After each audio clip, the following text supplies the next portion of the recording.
Place au BTP maintenant avec Cyril Bollier. Vous êtes secrétaire général de la Fédération du bâtiment des travaux publics du Var.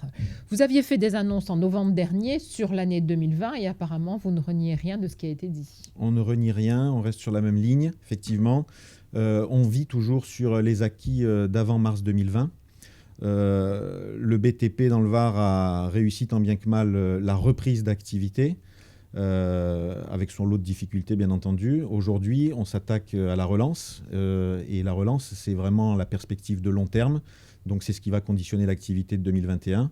Et là-dessus, il y a des rendez-vous qu'il ne faut pas louper. Voilà. Absolument. Est-ce qu'on peut donner quelques chiffres sur 2020 ? Alors, sur 2020, l'année se termine avec des chiffres qu'on n'aurait jamais pensé pouvoir annoncer. Moins 9% sur le marché de l'entretien, réhabilitation, rénovation. Moins 32% sur le logement, moins 18% sur les appels d'offres. Donc c'est une année qui finalement se termine de façon assez catastrophique. Malgré tout, les entreprises ont tenu bon, certainement grâce aussi à la mise sous perfusion de l'économie par les services de l'État. Donc on ne déplore pas de liquidation ni de perte d'emploi. Alors, 2021 a commencé. Quelles sont les perspectives pour le bâtiment ? Alors, sur 2021, on s'attend à une reprise de l'activité. Les prévisions au plan national font état d'une hausse d'activité de l'ordre de 11%, mais 11% relativement à 2020. Oui. Ça ne fait que plus 6 par rapport à 2019.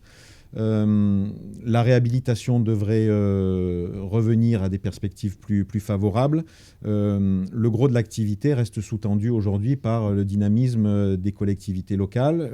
Vont-elles contribuer à la territorialisation des 100 milliards d'euros du plan de relance ? Le Var doit prendre toute sa part dans ce plan. Et donc, il faut que des projets bénéficient de ces aides financières. Ça va conditionner les appels d'offres. Nous sommes en manque cruel d'appels d'offres aujourd'hui, des collectivités.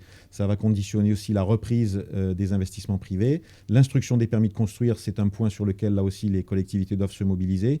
C'est tout ce qui conditionne l'activité des entreprises de bâtiments et travaux publics. Et c'est ce qui permettra aussi de maintenir le tissu de la production.